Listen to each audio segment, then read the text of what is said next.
الحمد لله نحمده ونستعينه ونستغفره ونؤمن به ونتوكل عليه ونعوذ بالله من شرور أنفسنا ومن سيئات أعمالنا من يهده الله فلا مضل له ومن يضلله فلا هادي له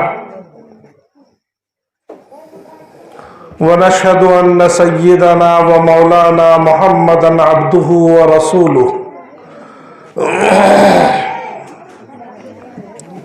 أما بعد فقد قال النبي صلى الله عليه وسلم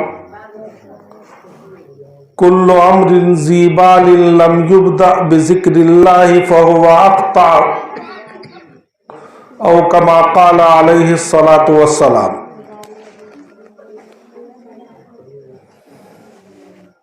بزرگان محترم،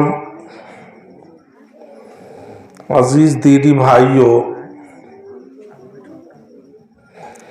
میری آواز سے آپ کو خود اندازہ ہو رہا ہوگا کہ میں کھانسی کا مریض ہوں، اور ایسے بھی اذان ہو گئی ہے، نماز کے محبین مشتاقین وہ نماز پڑھنے کو جا چکے ہیں۔ ایسے میں کچھ بولنا خود میری غیرت کے لیے چیلنج ہے کہ نماز ہو رہی ہو اور تم واعظ و تذکیر کر رہے ہو۔ لیکن اگر آپ حضرات ہمیں گناہ سے بچا دیں تو یقیناً کچھ نہ کچھ کہہ ڈالوں گا، اور گناہ سے بچانے کی صورت یہ ہے کہ بازو میں بھی مسجد ہے۔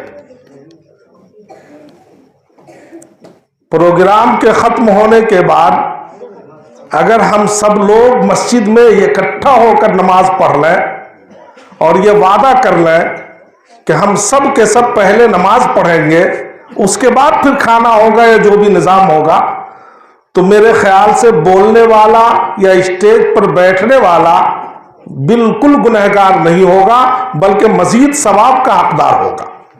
کیا آپ لوگ وعدہ کرتے ہیں؟ بہت آہستہ انشاءاللہ ہے۔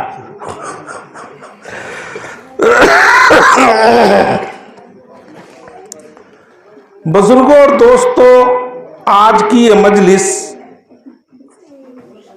دو حیثیت رکھتی ہے۔ ایک حیثیت تو یہ ہے کہ اس کمپنی کا افتتاحی پروگرام ہے،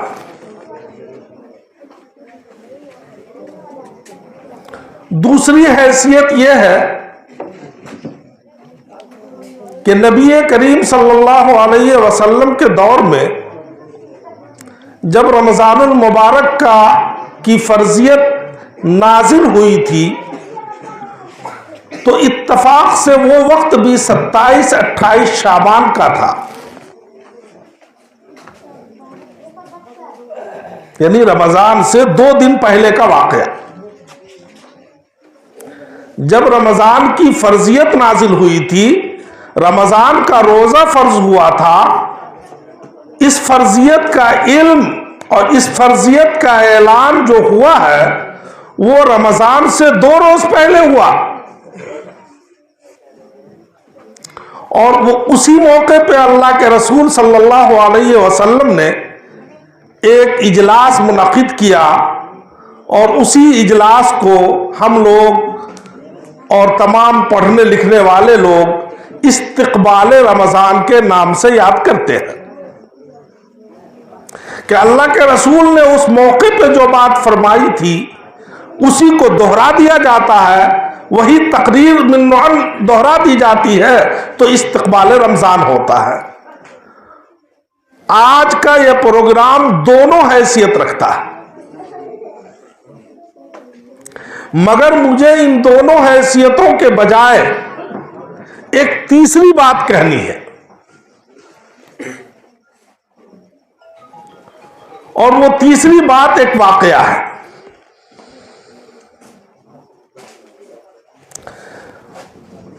دوستو، حدیث پاک جو پڑھی گئی ہے اس کا مطلب ہے کہ جب بھی کوئی بڑا کام شروع کیا جائے تو اللہ کے نام سے شروع کیا جائے. جب بھی کوئی بڑا کام ہو. اب ہماری زندگی ہے, زندگی سے بڑھ کے کوئی بڑی چیز نہیں ہو سکتی. انسان کی زندگی اللہ کی سب سے بڑی نعمت ہے. ہماری زندگی شروع ہوتی ہے تو فوراً مؤذن کو بلایا جاتا ہے کہ دائیں کان میں اذان کہو, بائیں کان میں اقامت کہو, اللہ کے نام سے آغاز ہو رہا ہے. سفر آخرت شروع ہو رہا ہے. سفر آخرت کے موقع پر بھی کلمہ لا الہ الا اللہ کی تلقین کی جاتی ہے. انداز الگ الگ ہوتے ہیں لیکن لقنوا موتاکم کے ساتھ ساتھ جن کو موت حاضر ہو رہی ہے ان کے لیے بھی کلمہ لا الہ الا اللہ کی تلقین کا حکم ہے کہ جو لوگ مر رہے ہیں, جاں کنی کے عالم میں ہیں, اس جگہ بیٹھ کر جو بھی جانکار آدمی ہے وہ خود ہی کلمہ طیبہ پڑھنا شروع کر دے, لا الہ الا اللہ محمد الرسول اللہ. یہ نہ کہے مرنے والے کو کہ تم کلمہ پڑھو, کیونکہ وہ وقت بہت دشوار گزار ہوتا ہے. اس وقت میں خود پڑھنا چاہیے, اور جب ہم پڑھنے لگیں گے تو ہماری کلمات کو سن کر, ہمارے الفاظ کو سن کر مرنے والے کو بھی خیال آئے گا اور وہ کلمہ طیبہ پڑھ لے گا. تو ہماری زندگی کا آغاز ہوا, اہم ترین چیز تھی, اللہ کے نام سے شروع ہوا. سفر آخرت ہمیشہ کا سفر ہے, دائمی سفر ہے, اللہ کے نام سے آغاز ہو رہا ہے. کاروبار, جیسا کہ ابھی آپ نے برادر عزیز سے سنا کہ یہ بھی ایک فریضہ ہے, اہم ترین چیز ہے. اللہ نے دنیا میں بھیجا ہے تو دنیا سے بے نیاز ہو کر نہیں رہ سکتا. دنیا میں بھیجا ہے تو دنیا میں ملوث ہونا ہے. فرق اتنا ہے کہ دل کے سودائے قلب میں, دل کے اندرون میں, دل کی گہرائیوں میں ذکر اور نام صرف اللہ کا ہو, اور بقیہ چیزیں قلب کے چاروں طرف. تو جب دنیا میں اللہ نے بھیجا ہے حلال کمائی کرنا, یہ تو ہماری ذمہ داری ہے. آپ نے سنا ہوگا پہلے تہجد کی نماز فرض تھی. رسول اللہ صلی اللہ علیہ وسلم پر تہجد کی نماز فرض تھی. تہجد میرے خیال سے بہت سارے دوست جانتے بھی نہیں ہوں گے. ارے بھائی, رات کے آخری پہر میں پڑھی جاتی ہے وہ نماز, اور بڑی مقبول نماز ہوتی ہے. تو تہجد کی نماز فرض تھی, فرض نماز ہوئی, لیکن لوگوں کے لیے دشواری ہوئی تو اللہ نے قرآن کریم کی آیت اتاری, علم ان سیکون منکم مرضی وآخرون یضربون فی الارض یبتغون من فضل اللہ, یبتغون فضلا من اللہ, او کما قال اللہ تعالی, کہ اللہ جانتا ہے کہ تم میں سے کچھ لوگ بیمار بھی ہیں, کچھ لوگ سفر پہ جاتے ہیں, کچھ لوگ روزیوں کو تلاش کرنے کے لیے جاتے ہیں, لہذا اے مسلمانوں اب تم لوگوں سے تہجد کی فرضیت منسوخ ہوتی. گویا تہجد کی فرضیت منسوخ ہوئی ہے رزق حلال کمانے کی خاطر. ایک فرض کی فرضیت ختم ہوئی ہے رزق حلال کی خاطر. اس لیے دنیا کمانا یہ تو ہماری ذمہ داری ہے, مگر اللہ کے نام کے ساتھ. بغیر اللہ کے نام کے کوئی چیز نہیں ہونی چاہیے. دوستو, بات لمبی ہو جائے گی, میں صرف اتنا بتا دوں کہ دیکھیے ہم لوگ کو ڈر کس چیز کا ہوتا, سارے انسانوں کو, کہ بھوت پریت جنات شیطان خبیث چڑیل نظر حسد بغض کینہ, یہی سب چیزیں ہوتی ہیں. اللہ کا نام لیں گے اور اللہ کا ذکر کریں گے تو یہ سب چیزیں چھٹ جائیں گی. یقین جانیے دوستوں اور بزرگوں, اللہ کے ذکر میں وہ طاقت ہے کہ اس طاقت کا مقابلہ دنیا کی کوئی طاقت نہیں کر سکتی. ہم جنات کے بارے میں یہ تصور رکھتے ہیں کہ وہ بڑی طاقت رکھتے ہیں. ہم جنات کے بارے میں یہ سوچتے ہیں کہ وہ جو چاہے کر دیں. دوستو ہرگز نہیں ایسا ہو سکتا. قرآن کہتا، قرآن میں ایک واقعہ ہے حضرت سلیمان علیہ السلام کا. نبی ہے. حضرت سلیمان نے دعوت دی لوگوں کو. دعوت پہنچی ایک عورت کے پاس. وہ عورت بھی اپنے وقت کی اندرا گاندھی تھی، یعنی کسی بڑے ملک کی حاکم تھی، وزیر اعظم تھی. اس کا نام تھا بلقیس اور ملک کا نام تھا سبا. تو ملکہ سبا کے پاس حضرت سلیمان کی دعوت پہنچی کہ بھائی تم جو ہے مسلمان ہو جاؤ، میں نبی ہوں، میری نبوت کو مان لو. مجھے یہ واقعہ نہیں سنانا، مجھے جنات کا اور انسانوں کی طاقت کا مقابلہ دکھلانا ہے. آپ سب انسان ہیں. اب جنات کی طاقت دیکھیے اور انسان کی طاقت دیکھیے. جب اس ملکہ سبا کو خبر ملی تو اس نے سوچا کہ کیوں نہ ہم لوگ چلیں اور سلیمان سے ملاقات کریں، ذرا آزمائے دیکھیں، ہو سکتا ہے نبی ہو تو ان کے ہاتھ پہ ایمان لے آئیں گے. اس ارادے سے وہ چل پڑی. اس نے اپنے تخت کو 7 کمروں کے اندر بند کروایا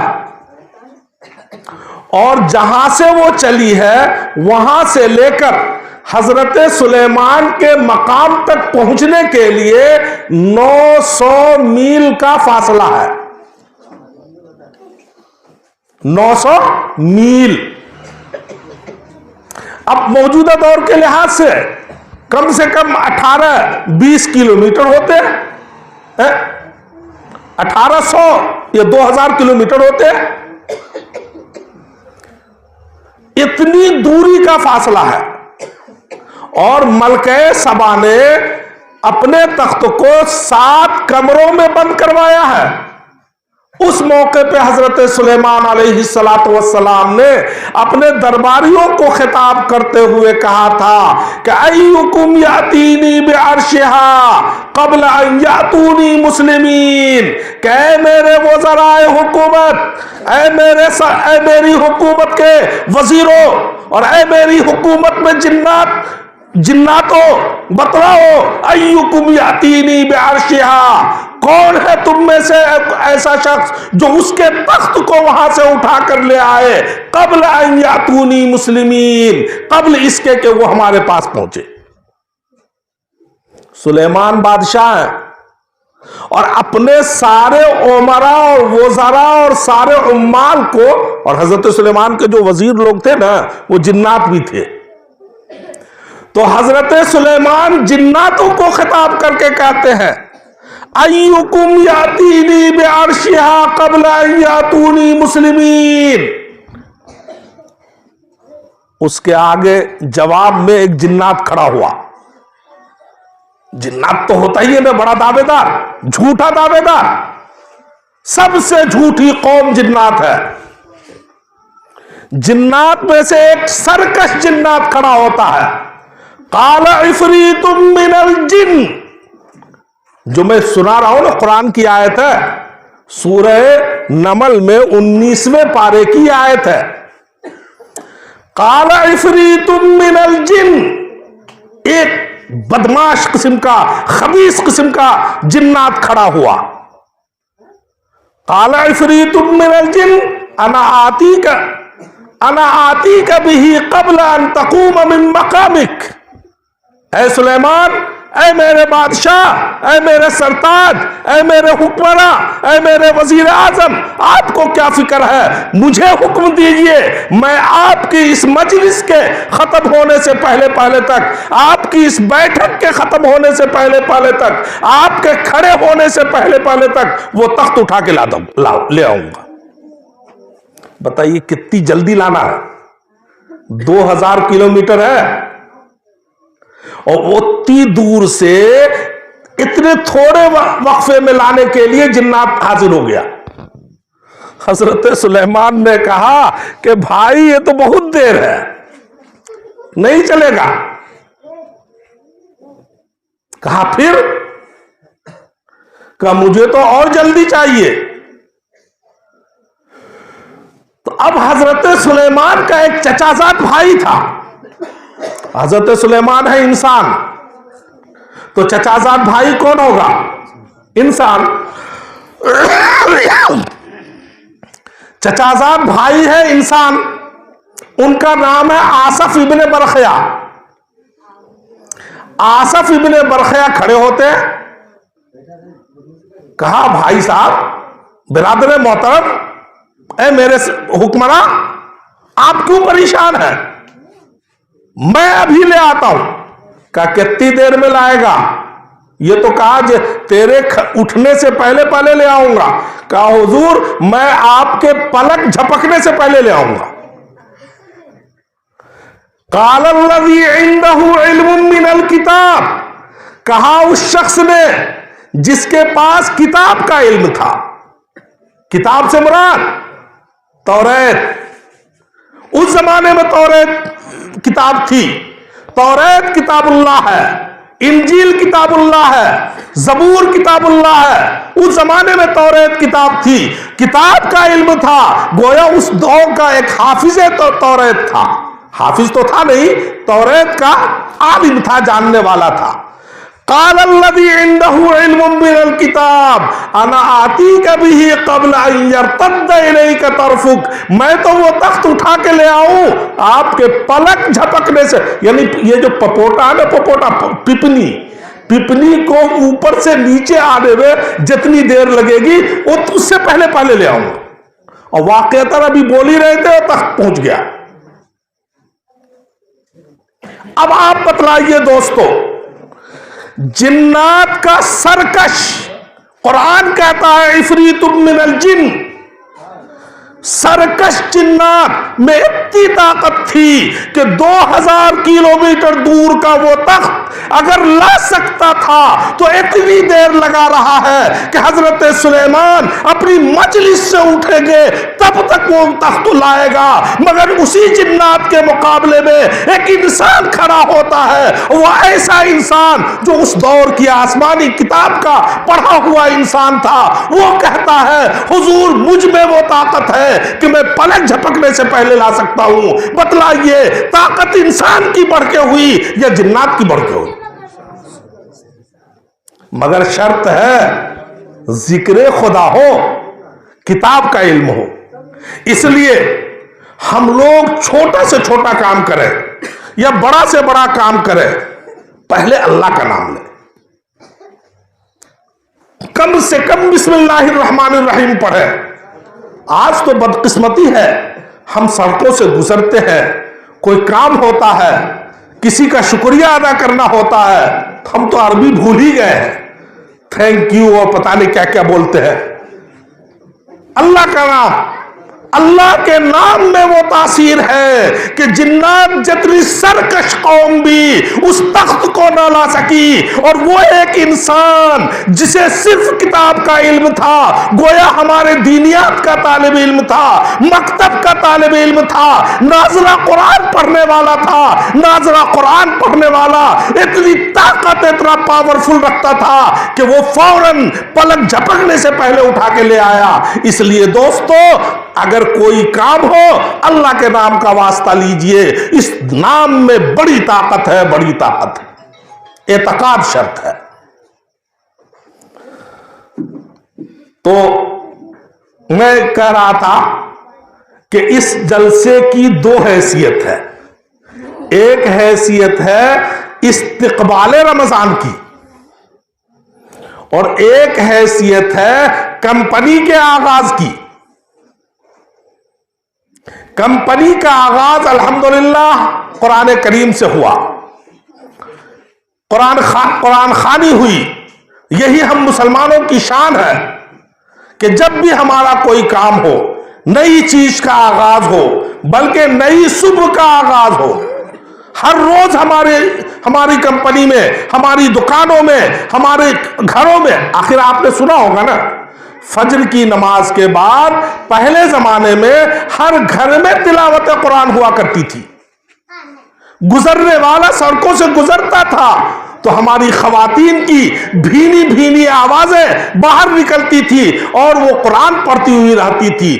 گویا دن کا آغاز ہے قرآن سے، دن کا آغاز ہے قرآن سے، اللہ کے نام سے، تو وہ برکت والی زندگی ہوا کرتی تھی. آج ہماری زندگی بے برکت ہو گئی، ہماری زندگیوں میں خیر نہیں رہا، ہماری زندگی شر سے بھر چکی ہے. اس کی وجہ یہی ہے کہ ہم نے اللہ کا نام چھوڑ دیا ہے. لہذا اللہ کے نام سے اس کمپنی کا آغاز ہوا ہے. ہم سب کی یہ دعا ہونی چاہیے کہ اللہ پاک اس میں برکت نصیب فرمائے. دوسری چیز بزرگوں، بات وہی ہے، دل کی آگ بڑی البیلی کیسے کوئی بجھائے، اندر ہڈی ہڈی سلگے باہر نظر نہ آئے. دل کی آگ بڑی البیلی کیسے کوئی، کتنا ٹائم ہوا ہے؟ 7:30 ہونے والا، بس اب ختم کرتے ہیں. تو استقبال رمضان کے سلسلے میں کہہ رہا ہوں کہ روزہ آ رہا نا، رمضان المبارک کا مہینہ ہے، روزہ آ رہا ہے. کتنے لوگ کھڑے ہو جائیں گے کہ مجھے شوگر کا مرض ہے، کتنے لوگ کھڑے ہو جائیں گے کہ میں فلاں چیز کا مریض ہوں.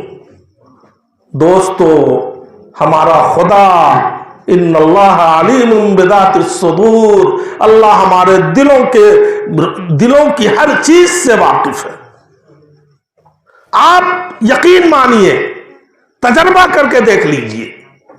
آپ لوگ کو شاید تجربہ آپ نے کبھی کیا نہیں، اپنے خدا پہ آپ ناز تو کر کے دیکھیے، یقیناً اس میں تاثیر ہوگی. اگر ہمارا خدا پڑھے لکھوں کا خدا ہے تو جاہلوں کا بھی ہے. ہمارا خدا اولیاء اللہ کا خدا ہے تو اللہ اپنے دشمن بندوں کا بھی خدا ہے. صرف اللہ پر ناز کر کے دیکھ لیجئے. میرے ساتھ ہی کچھ واقعات ہوئے. آپ لوگوں کو میں جو ہمارے ساتھیوں میں سے ہوں گے ان کو یاد ہوگا، اپنے یہاں ایک 5 اسکول چلتا تھا پہلے ادھر، حاجی ابراہیم صاحب کے ادھر جو جگہ ہے نا، وہاں پہلے اسکول چلتا تھا. تو ایک ماسٹر جی تھے جھاجی. رمضان کے مہینے میں ہم لوگ آتے تھے، والد صاحب کہتے تھے جاؤ اسکول پڑھو، تو میں اور اختر بھائی دونوں پڑھتے تھے رمضان میں. وہ جھاجی آئے، ان سے بھی پڑھنے کا اتفاق ہوا. اتفاق سے بارش نہیں ہو رہی تھی. وہ ماسٹر نہیں آئے. ایک روز میں ذرا منہ پھٹ انسان، میں نے پوچھ دیا ماسٹر جی سے کہ جھاجی صاحب آپ کل کیوں نہیں آئے تھے؟ تو اس نے کہا اللہ کو حاضر و ناظر جان کے کہہ رہا ہوں دوستو، بھرے مجمع میں یہ بات کہہ رہا ہوں. اس نے کہا کہ تمہارے رحمان کا سارا کرم دیکھ رہا ہوں کہ رحمان کے پورا علاقہ سوکھا ہوا ہے، لیکن میرے رام کا علاقہ دیکھو، جس علاقے سے میں آتا ہوں وہاں برکھا ہی برکھا ہے، بارش ہی بارش ہے. اتنی بارش ہوئی ہے کہ ہم آ نہیں سکتے تھے، اس لیے کل نہیں آئے. ظالم کو کہنا تھا تو صرف خبر دے دیتا. میں چھوٹا سا بچہ، کیا حیثیت، نہ میں کچھ جانوں. یقین مانیے رام اور رحمان کا لفظ سن کر میرے جذبات بھڑکتے ہیں، اور میں اسی وقت کہتا ہوں کہ ماسٹر صاحب دیکھیے گا ہمارا رحمان آج کا آج بارش دے گا. اب بولنے کو تو بول دیا، بھول گیا، بچہ تھا. تراویح کا وقت آیا تو میرے بڑے بھائی مفتی اختر امام عادل صاحب جو اس مدرسے کے بانی و محتمم ہیں، انہوں نے یاد دلایا کہ رضوان تم نے کہا تھا یہ بات. میں نے کہا ہاں یار یہ بات تو کہہ دیا تھا، تراویح کا وقت ہو گیا ہے، اب کیا کرنا. میں نے والد صاحب سے ذکر کیا کہ آج ایسا ایسا ہوا ہے. دوستو